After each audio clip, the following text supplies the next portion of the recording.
Say What They Can't Radio.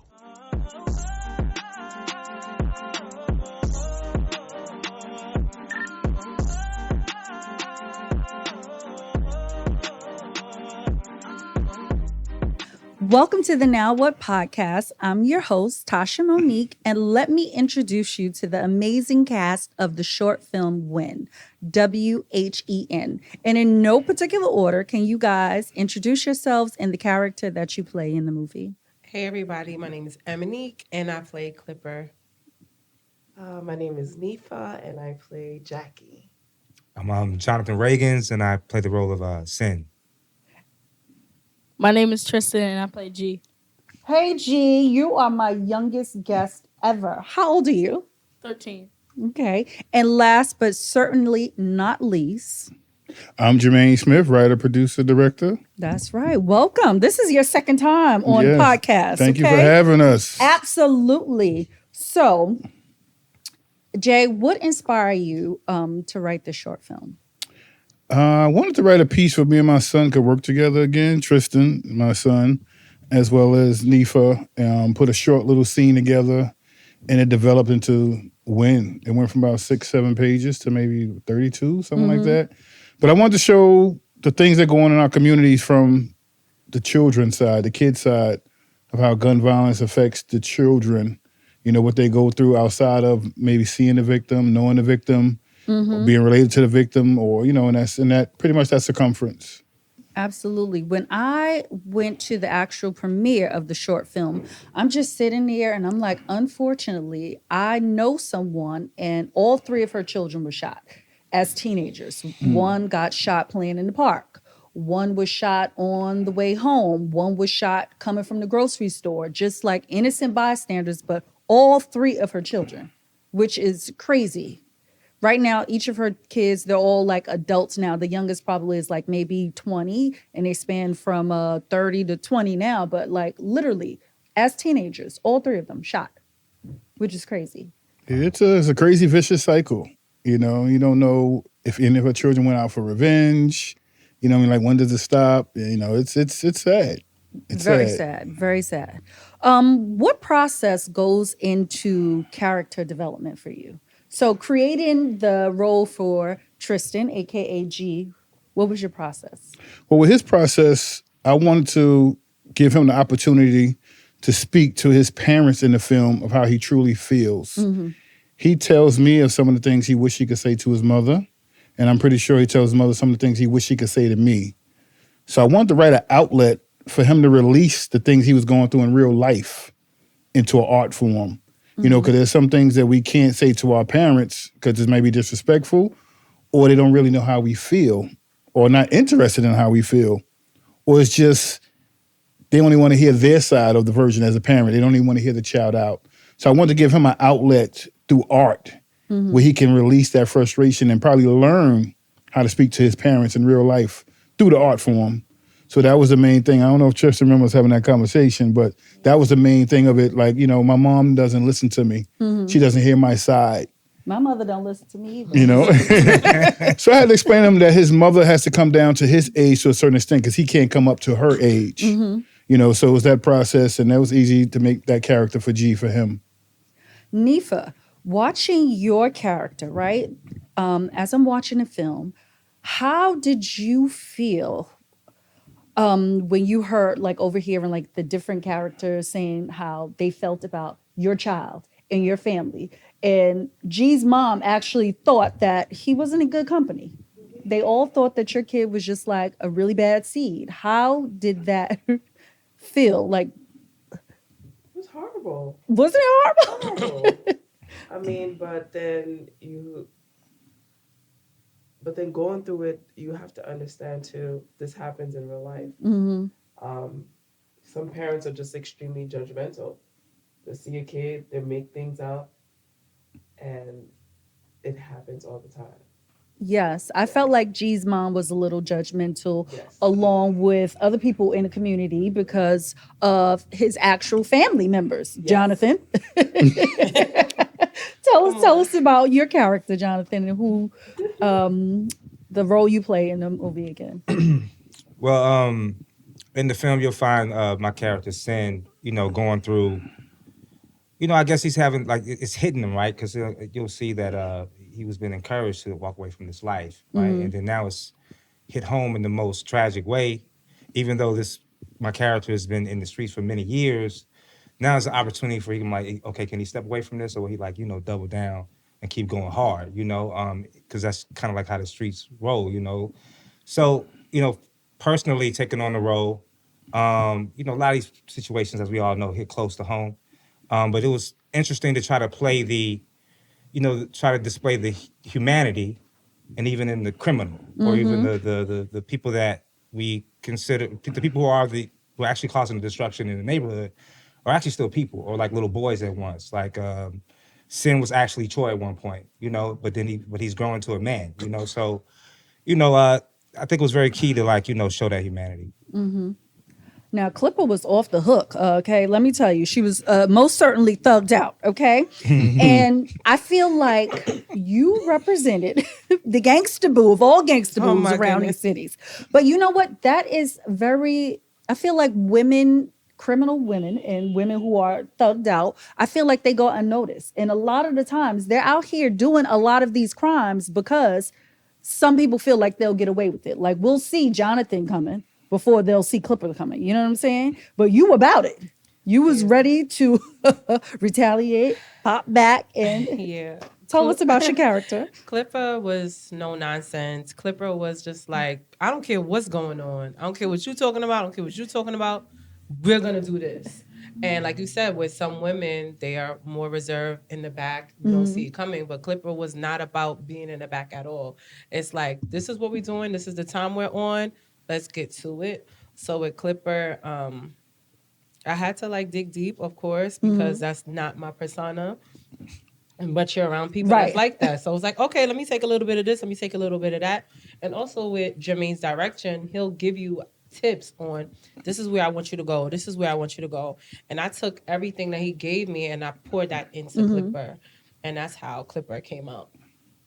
Tristan, do you think parents and children should see this short film? Absolutely. Tell us why. I mean, like my dad was saying, to get a better perspective to learn the child's perspective. So that can definitely help. Do you have any friends who were affected by gun violence? No, not that I know of. Okay. Thank God. That's Yeah, good. that's Yeah, good. like That's that good. that's a plus, right? Besides myself, were any of you guys affected by gun violence personally in your family, where the youth was unfortunately gunned down, lost a life, or the shooter now in jail? All the above. I know some that's been shot. I know the shooters. Pretty much the whole gambit. It goes on around us. People that are on the run for it. People who unfortunately spend the rest of their lives in jail for it, or their life's been shortcut, took them to a different direction because that's the life they chose, or pretty much sometimes it chooses you. You're left with various circumstances, various choices, and we try to do the wrong that's most right sometimes in some particular situation. So I do know a good selection of people, who could talk the story. You see the story, wish they could do it all over, so it's around a lot of us, and I'm fortunate that my son doesn't have to experience those things. Only time you see it is on TV or us doing it in a film. So I'm grateful for that so far. Absolutely.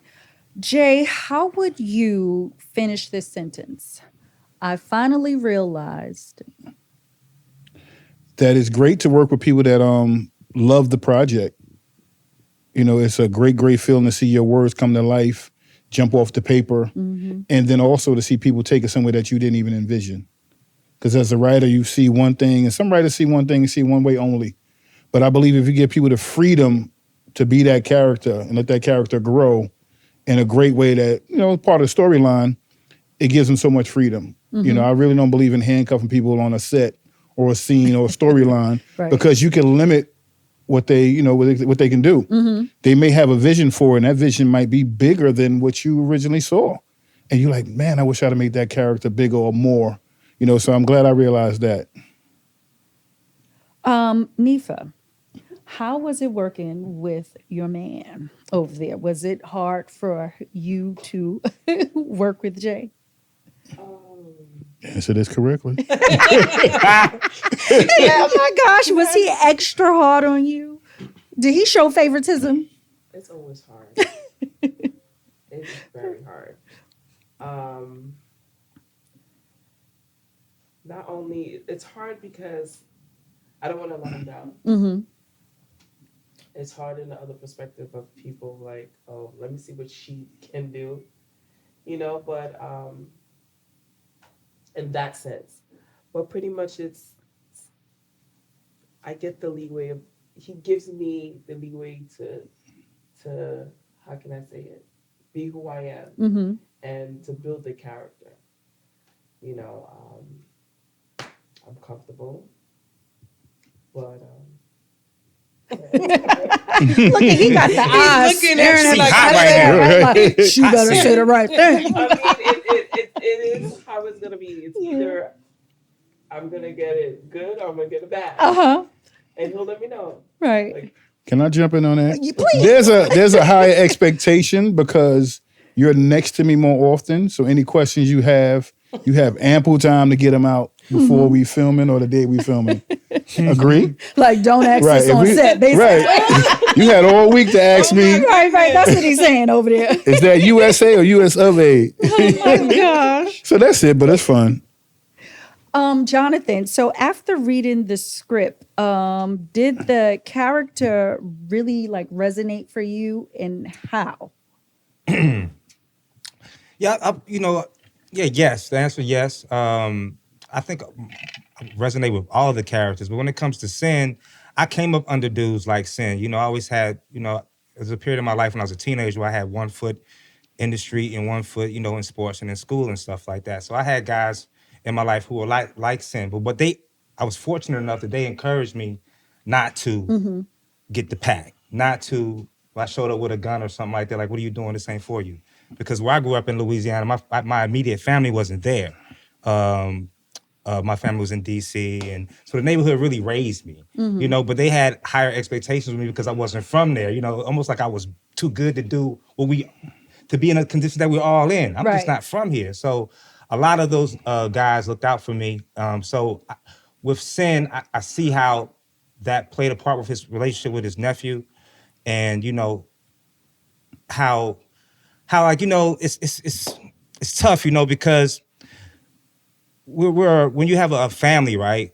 Just a regular family. This family is different in this case because it's a crime family, right? So when you have people in the family who may not be have the best character, however, they may be doing things in the family that's good for the family. Right. But outside of the family, they may be a terror, or in somebody else's perspective, they may be the scum of the earth. So. I'm going to pull myself back. You're on point. You're on point. Okay. So I hope I'm making sense here. So definitely that character resonates with me. This person, like, I love the children, and so we've experienced deep loss. Even of recent. If I can just speak on this real quick because it's domestic violence month. This is not really the question.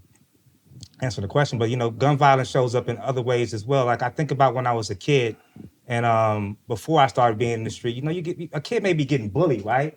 And he may be a good kid, but if he knows there's a gun in the house, he may feel like he didn't need it because those street kids got it. That bully had, they boys are a part of a street gang or something like that. He may end up pulling the trigger when he wasn't even on that path. Right. So you have these type of scenarios, and then also the scenario we all see what that gun violence plays a part in is domestic violence. So this awareness is key. I have a close friend that I grew up with in Louisiana. When we were doing the private screening, that same day, his niece was murdered by her boyfriend by a gun. The same day we're doing the film about gun violence. So like, it shows up in those ways as well. So we need this awareness. So if we know somebody's in a situation where there's some kid in the street, a vulnerable kid, parent went to jail, broken home or whatever, we get to be aware of these things because we know that with the challenges that they face, because we've been out there, we've been teenagers, and we know what the temptations that they face on a day-to-day basis. Even the kids, we think, oh, we don't have to worry about them because they're on a good path. Right. He may feel like he need to get down, especially if he has a warrior spirit, to protect his family, to protect his mom. You know, so that's a long answer, but yeah. No, thank you. Thank you for point. taking us Yeah. over the bridge through the tunnel. All good. Neefah, your character and Sin, you guys are related, right? Is that or no? Yes. Yes. That Brother and sister. is brother and sister, right? So my question is,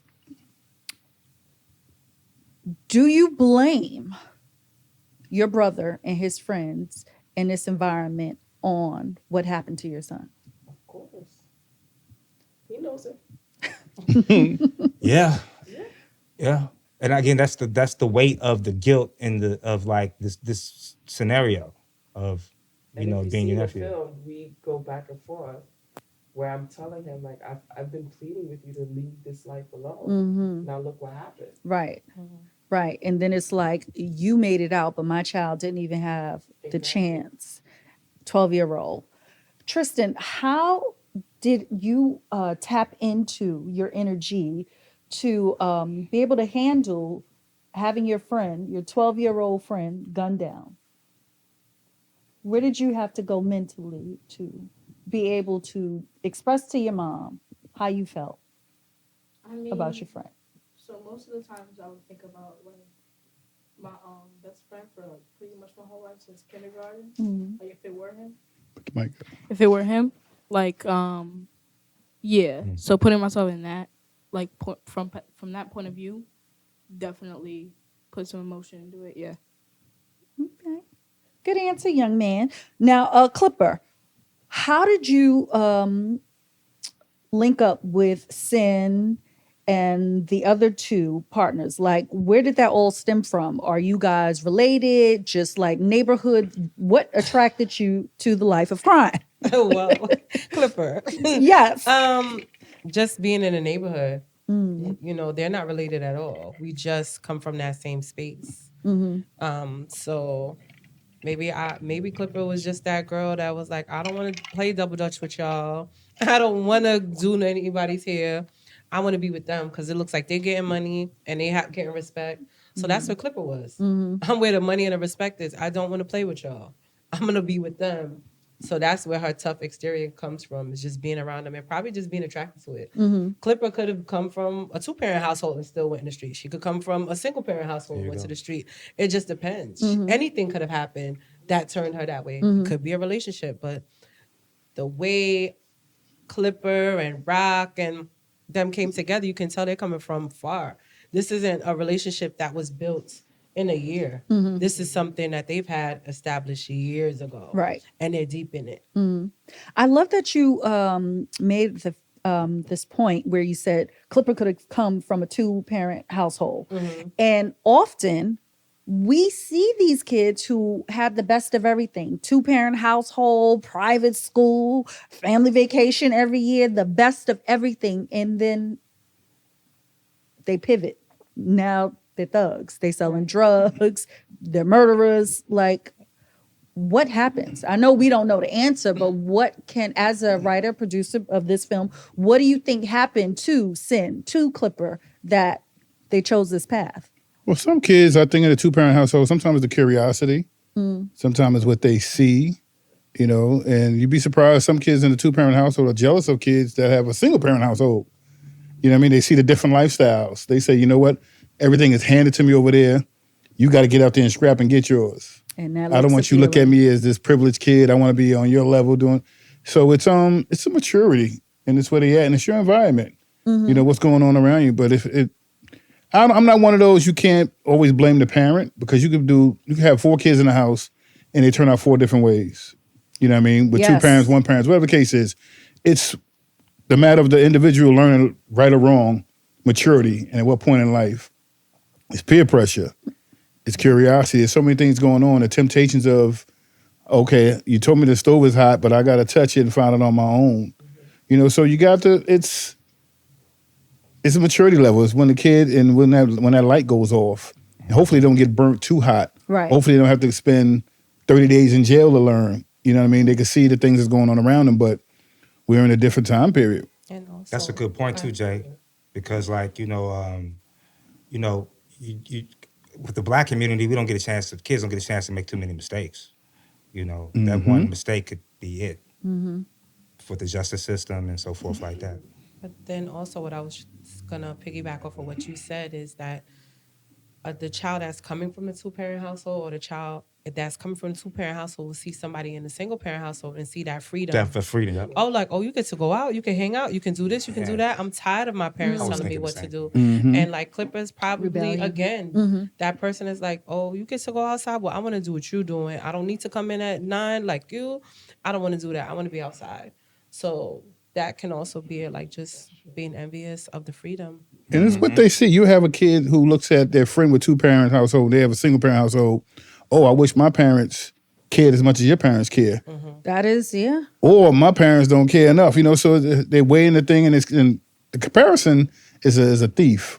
You start comparing your life, comparing things you got to somebody else, that really can take you in a bad direction. Right. We always want something else, right? Never what we have for some But reason. the thing with me, I was raised in a two-parent home, and my parents were like super strict. But one thing that they instilled in us was, when you walk out that door, you represent this family. Mm-hmm. And the same way we love you, we will disown you. So I seen everything. I seen things on the block. I seen things, you know, that my friends were doing. But I knew, especially being raised in a Haitian household, Oh, I didn't know you were Haitian. we knew we cannot embarrass our family. So there's certain things naturally my sister and I would even think about doing. And my mother always gave us the choice of,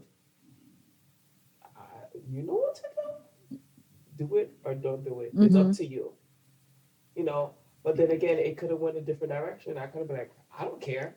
I'm going to do whatever I want to do. You know, but like I said, like there's a Haitian saying, and when you translate it, you birth a child, but you don't make their personality.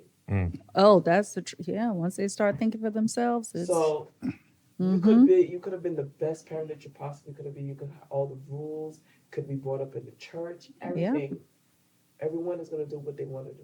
and we see that we all know those people Yes. in our families, a neighbor. We all know those kids. And you know, sometimes you have kids who are birthed into horrible circumstances, and they grow up to be the best of the best. Exactly. Right? There's some people like, Right. well, I'm not raising my kid in the hood. I'm going to go to the suburbs. You go to the suburbs, and what happened?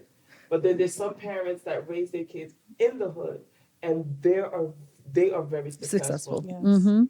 There's a flip side to that, though, because you have some parents that are raising their children the way that their parents raised them, and we're in different times. And sometimes it's like in a basketball game or football game, you have to adjust to what's going on.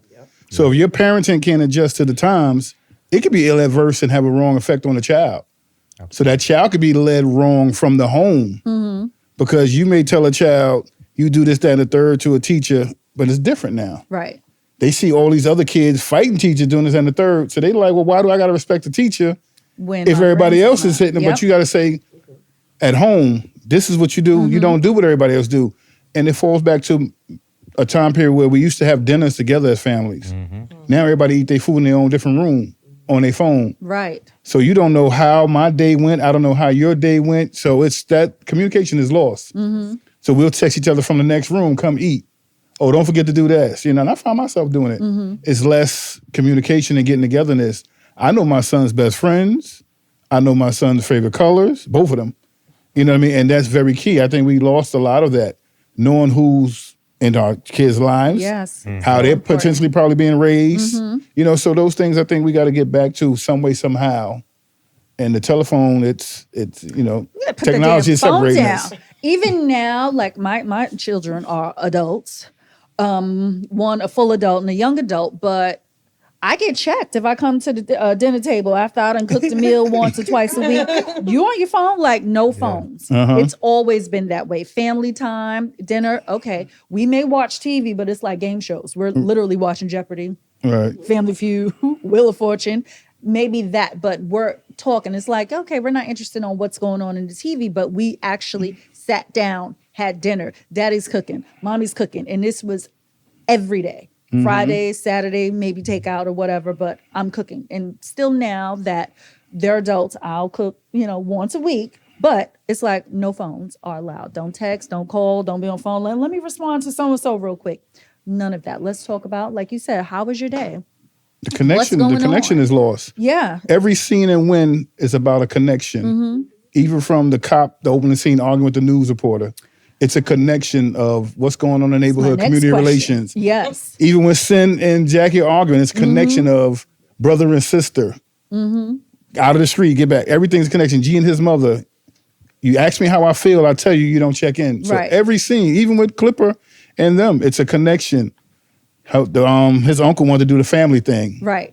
She wanted to get it back in the street. Her and Boogie, like, let's get out on the street, let's get busy. Everything with a connection, and we lost a lot of connections in all of our relationships. Did y'all notice that? Everything's a connection. Y'all notice that? That was one of my next questions. I was going to ask, why do you think there's still a disconnect between like the Black and brown community and the police? The trust. I think there's no trust within it. Growing up, I knew the police officer who walked up and down my block. I knew his name. He knew the families. He knew everybody. He white or black? He was white. One of the good ones. We knew his name, and not because he did something bad to us or forced us or treated us a certain way, but he made himself known within the community. And there's a trust aspect, and then there's the no snitching code thing. People don't have the understanding that if you're a civilian, go to work, do what you got to do, you talk to the cops, you're not a snitch. Right. If you're in the street life and you're doing the same crimes that's going on, then you're a snitch.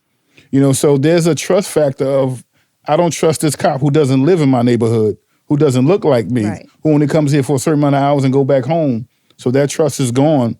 But there are good cops. Just like there are bad people. Yeah. So it's going to take a lot of healing, because if you can feel good about the cops one day and then you see the cop has a knee on somebody's neck.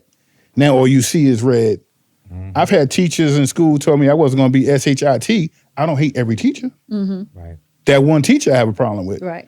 So I think we need to get back to the issues that we have with the individuals and not the whole entire group. Do you think if these officers who don't live in the community, who don't look like us, if they made the effort to actually build relationships with people in the community, just something as simple as, good morning, hi, how are you guys? And that, I feel like that builds a bond. And then over time, I see you stationed here every day, white, Irish, whatever.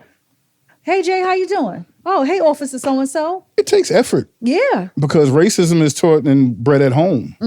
So if you taught from young that hate Mexican people, white people, whatever the case is, that's all you might know until you get out there and experience it. Firefighters don't all live in a neighborhood.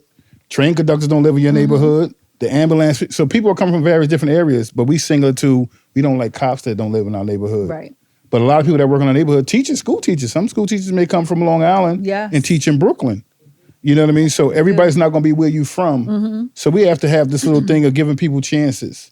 So let that person burn you and learn you. Because you could tell me, Tom, everybody in this room could hate Tom, but me and Tom may have a great relationship. I got to judge Tom on how he deals with me. Right. And if I don't see he doing something disrespectful to my people, that's me and Tom's conversation. Now I got the option of not liking Tom and how he moved. But one-on-one, me and Tom might be cool. But if I see you moving and you being a bad cop, now that's the conversation me and Tom need to have. I can't just say, oh, I hate all the cops. Tom is the problem. But then when you get deeper into it, the cops that are in the locker room who are not checking Tom becomes the problem. Right. You know what I mean? Accountability. There you go. 101. Accountability. Yes. So,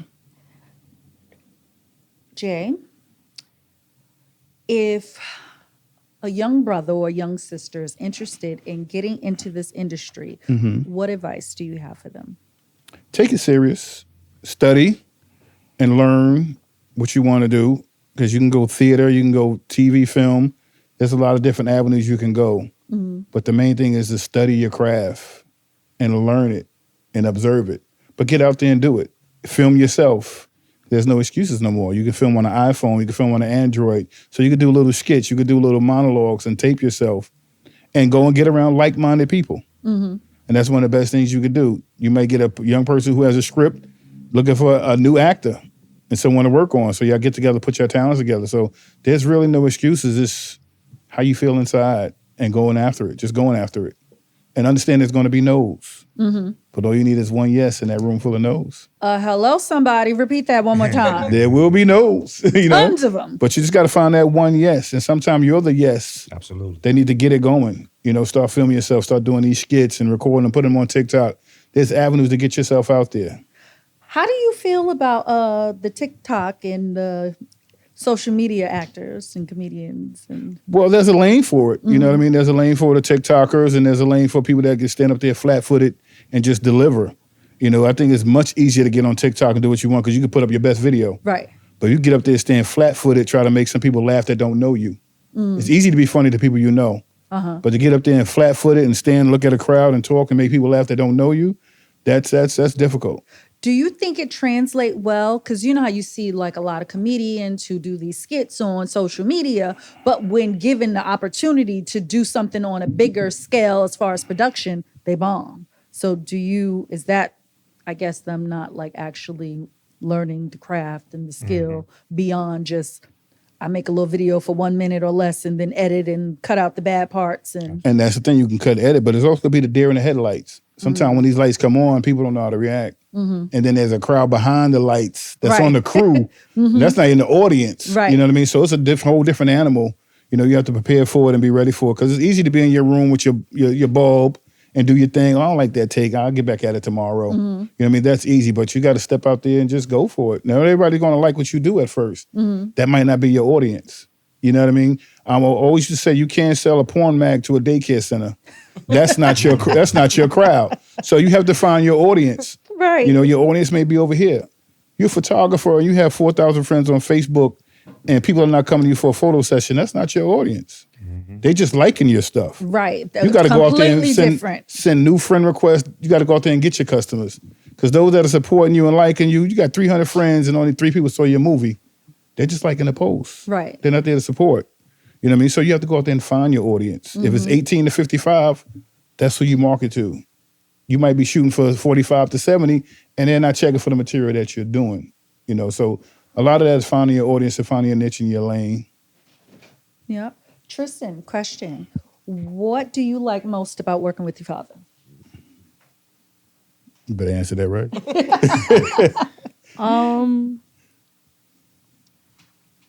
I mean, a part I don't like is the memorizing lines because Okay. I've been in other roles where I'm a background character. I have a line or two, and that's way better. Like if it's with somebody else that isn't my dad, and I get paid to to stand there and not have to memorize anything. Tristan likes improv. Oh, okay. I do. Yeah. You're like, I do? Is He that like what doing it his is? own thing. That's what I like. That's accurate. Jay, what do you have coming up? First of all, let me backtrack. Tell my viewers where they can see the short film When. When they can see When on Prime. That's Prime Amazon Video. Prime, y'all. Prime Video. They also can get it on Vimeo on demand, as well as www.thebrandtv.com, and hopefully Tubi if it's rolling by it. Oh my God, listen. 2024. Come on now, 2024. Tubi. Let's go Tubi. You know, that's where Let's all the go African Americans are meeting at. Let's go. Let's go get on Tubi. That is the meeting place, Tubi. Tubi That's right. is wild. But you know what? There is some good content on Yes. Tubi, I must say. What do you have coming up in the near future? Well, we all here currently are working on feature films. It's done now. Okay. Traffic Lane is a comedy about a traffic cop with 2 bad feet. Tristan plays a kid named TJ. Okay. They can tell you who they play in Traffic Lane. So this entire cast is in Yeah, Traffic they're in Traffic Lane as well, yeah. Okay. So walk me through it. Okay. So I play Beulah. I play a mom to okay. a grown son. And she is hilarious. Beulah and her homegirls are something else. I can't wait for you guys to see it. Jay, when is Traffic Lane coming out? Hopefully we can get out by the time this month. Okay. This month. All right. This month, hopefully we can get out. Your sister's in it. Okay. She's played one of Beulah's best friends, Sister Gertrude. Right, these names, right? This the old lady gang. Yeah, right? yeah. Yes. Yes, the old lady. The gang. sassy seniors. Yes. And Jonathan, who do you play in Traffic Lane? Okay, in this film, I'm on the other side. I'm playing an FBI agent. Okay. Dang. It's serious. FBI traffic cop Neefah. What's your character? I play Flor, traffic cop, who's married to Herbert, My son. her son. Wait, that's that grown man who Doesn't have money. Y'all have kids together? No. Okay. Thank God you dodged that one. Yeah. Oh, you already know your son ain't about nothing? Sorry. Is that No, I'm not. Sorry. okay? What do you like most about being a writer, producer? The challenge of giving it to the actors, of writing it, getting it out my system, and then trying to cast the individual to play something that I haven't seen them play or something that's a challenge. I love seeing Denzel as Lonzo in Training Day because I didn't see Denzel. I didn't see Will as Muhammad Ali. I didn't see Jamie as Ray. So that's the thing I push for the actors that I work with to be.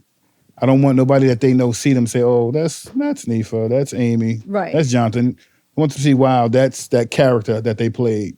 So as a writer, I try to write that, say, okay, I wonder, can I push this individual to play this and do that and give them different characteristics? Because one of my goals is to be on the actors' reels. And I want every piece of your reel. If your reel has 3 different movies, I want you to look different in each one. Even if the 3 are not my movies, I want my piece, if I make your reel, Right. to look different than the doctor you played. Then in the middle you see Clipper. Then over here you may see her as a astronaut. Right. You know what I mean? So to show 3 different phases in the range for the actor, because you never know what someone is looking for. You know what I mean? So that's one of my goals, to make it real and tough for the actor, that they could dig deep and study and pull something out of them that they didn't even see. Okay. What movie did you watch that changed your life and made you say, this is what I'm going after? What A Soldier movie did that Story. for you? And if we ever on a game show and you get that wrong, Lord willing. Hello, you heard that movie? A Soldier Story. Okay. Changed my life totally, mentally, emotionally, personally, and as a writer, definitely. A soldier. A Soldier's Story. Have you ever seen that movie? What are you doing, sir? Why haven't she seen this movie? This ain't the first time she heard that is my favorite movie. Girl, Right, you gotta Tristan? watch that movie. That's a Sunday classic. Yeah, you gotta watch check it that out. movie. Have you? So that's why I was like, don't You ask like me. I've seen it. It also was a stage play as well. Yeah. But it's definitely, as an actor, it's definitely a one to see. Wait, do y'all have heard of the movie though, right? Y'all know who plays in the movie at least? Come on, we just went through this. Don't do this right It now. is late Come on. 80s, right? They're like, Yeah. next question. Okay. This movie probably came out the year they were born. It might have came out To the that credit, it was mid to late 80s, you know. Oh yeah. I didn't see that. You didn't see that. Okay. It was still babies. So same question for all of you guys. So I know you're an actress. What movie did you see that made you say, I want to be an actress? I want to follow in that person's footsteps? And A Little Shop of Horrors because just the music and just like the different scenes. Feed me, Seymour. I love that movie. It was just the different scenes, and then just watching Tisha Campbell and Tashina Arnold, and then watching them grow as actresses, and just loving everything about them. Every role that they played is just like, wow, I watched you as a little girl on Little Shop of Horrors, and look at where you are now. So I was inspired by that. Actually, that's when you had the VHS. I would rewind that movie over and over and over. Take it out. I want to watch it again, mommy. And I would just keep watching that movie over and over. well, can you sing? Yes. Okay. Yes, I do sing a little song. But yeah. So if you wanted to actually audition for a Broadway musical, Yes. you would be able to do that. Absolutely. Have you been on any auditions for a Broadway musical? As a teenager, I did audition a lot. And as Jermaine mentioned, you get a lot of no's, right? And I think, as he mentioned also, your heart has to be in it. And at the time, my parents are supporting me. So we going, they said, no, fine. I don't want to do it no more. And I think just hearing those no's, and it wasn't that I wasn't prepared, but it's just like, maybe you didn't fit this role. So I've auditioned for Broadway. I've auditioned for commercials, but at the time, I don't think that my heart was fully in it. It was just like, let me try it out, and yeah, That does affect your craft when the heart Right. is not in it, because if you're not giving heart, they feel Right. heart. That's exactly so what they like I see. could sing, I could do this. So what's your problem? Right. That's what I'm thinking at that time. Right. When you're 15 and 16, it's like, well, I could sing. Well, all right, and we'll find something else to do. But yeah, your heart has to be in it. Yeah, makes a difference. Neefah, same question. For me, it was different. I coming from a musical theater background, Okay. and then I transitioned into film. So I had the opportunity in high school to be on the Broadway show Fame on 42nd Street. Oh, okay. So doing that musical changed my life, because I'm just like, okay, I'm singing, I'm acting, I'm doing everything. And I never thought that I was going to go into films. Mm. My biggest dream was like, I'm going to be on a soap opera. That's all I wanted. Or, you know. But What was your favorite soap opera? Young and the Restless. What's that, Channel 2? Yes, that's I say that's the old lady channel. Girl, Young and the Restless. Yes. I was so like, what was that with Channel 7? All My Children. All my children. All That's My what children. everybody watched. In Generations, Yes. the Yes. black Yes. soap opera. And what it was for me, I was doing, I went to a musical theater school and everything like that. And then at some point, my heart wasn't in it anymore, because I'm just like, I want to do something different. Never thought about films. But then I knew some people that were doing background. And for some reason, I would ask them the information. How are you doing background? And no one ever wanted to help me out. The gatekeepers. Let me tell you, it was just like, I got an agent and I'm doing background. I'm just like, I just didn't know, like, because it's a different world coming from the musical theater side into the, film side. I didn't know. And the biggest mistake I've made in my life, in my career, I was waiting for acceptance. Meaning I was waiting for people to back me up and encourage me, for me to do certain things that I loved. And one day I woke up and I was like, I don't need anyone acceptance. I don't need anyone backing me up. I just need to create the opportunities and do what I have to do. Yeah. And it took one person to give me that information. The same day that he gave me the information, I booked a background gig. Hello, Same exact somebody. day. Yeah. That's what's Wow. up. And I was doing it for a while. And then I have no idea how Jermaine and I connected on Facebook. I don't remember until Okay. today. Still trying to figure it out. But he was on my Facebook. I'm really not a go-getter type of person. I'm very shy. I don't know what happened to me that day. I don't know if I had wine. I don't know. But I sent him a message. Blame it on the Hey, wine. if you have any projects, you're holding any auditions, of course I got. You have the reel? Okay. Of course I did not. Wait, do you have a what? A A real. reel. What is that? Audition Tell me. reel. I don't know. It's like videos, it's like an Yeah. audition. Oh. It's like all your best work down to like Like a minute, demo reel, like- demo. Yeah. So you can broadcast, your different. So like movies and a in my world, Like it a would be a portfolio. comp card portfolio. Yes. Okay. And All right. I didn't have it. And then he gave me my first film role without knowing what I could do, what I cannot do. Wow. And then He it just stepped out on faith, brother, over I'm there. telling Okay. you, it could have You have been to, really you have to. bad. And it's just been history ever since.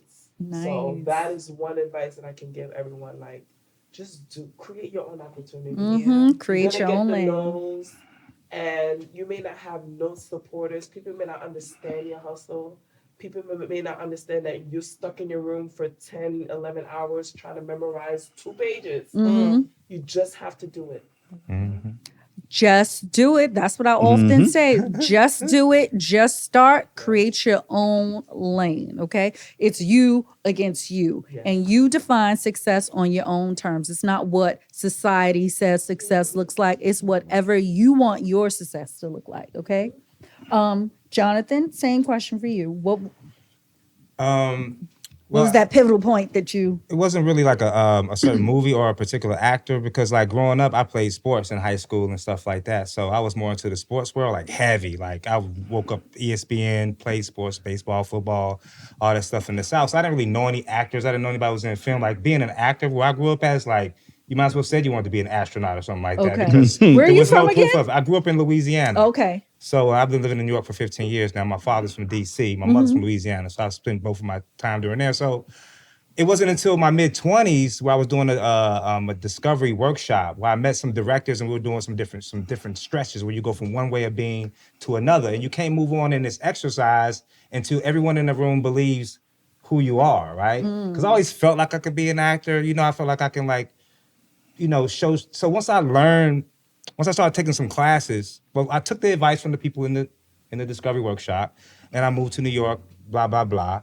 But yeah, it's boring. The most interesting part was like I guess when I started to study and read different books, especially Uta Hagen's Respect for Life, is that acting was about, you know, portraying human life and emotion and like touching and moving people. So the movies that moved me to make me want to act moved me. You know, made me think about my life. How can I be an impact and so forth like that? Because we're vessels, you know, we're artists. You know, sometimes I guess growing up, I didn't think of actors as being artists. Like they're just pretending. No, like we have to really like strip ourselves down, use parts of ourselves, use parts of our experiences and channel that and bring it to a scene, man. Like it's really powerful when done honestly. You know, so that happened around my mid-20s.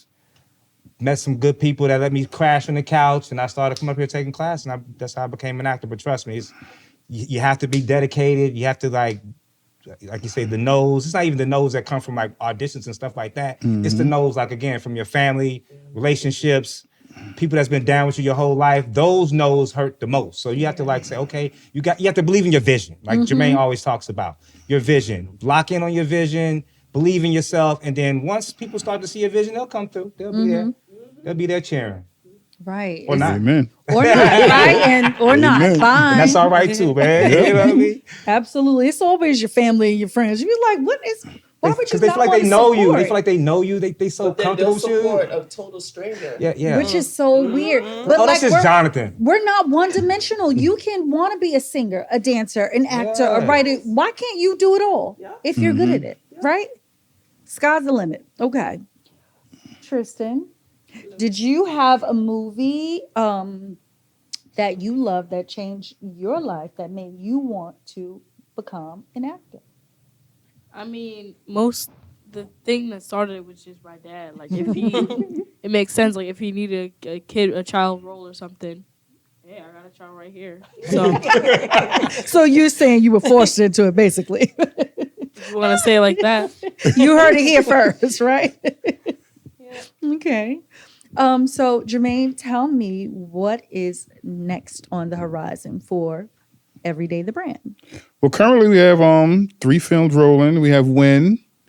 Traffic Lane is pretty much going to roll itself out in a minute. And we have this film called Words Can't Explain, which these 3 happen to be in there as well. So we have those 3 things rolling now for the top of 24. And I'm excited. I mean, I love working with these individuals. They bring it. Definitely people I can count on. And they really understand that acting is becoming. You become who that character is. Acting is reaction. You're reacting to the scene partner that you're in. And they definitely define becoming and reacting to the words that are written. So that's what we got coming for Everyday the Brand, top of 24. So do you often use like your same cast members from different films that you did often, or do you mix it up? I try to go with the same core people because I'm one of those individuals, you never know which film is going to take off and run with it. And I wanted to take off and run with the people that I've been working with, you know, because so you can get to the next level and someone may tell you who you can have in your film and who you cannot. Right. You know what I mean? So while I have the power and our ownership, I want to pick the people that I want to shine, you know, and go in the same direction with them, as long as they still want to go in the same direction. Right. And you have to give them something great to work with because these people are taking their time away from their jobs. They're stepping away from their families for a couple of hours, and you want to make it worthwhile. Don't just rock because the bus is going in the right direction. Rock because this is where you want to go as well, and it's stretching you, and it's bringing you to where you want to be, and it's closer to your dreams as well. So if we're all on that same page, I love working with the same people. You know, a lot of the characters are written specifically for these individuals to challenge them, like I said before, and as long as we can keep doing it together and doing it great, I'm all for it. Listen, I can't wait to be on the red carpet. I already said I'm going to host whatever screening we have going on.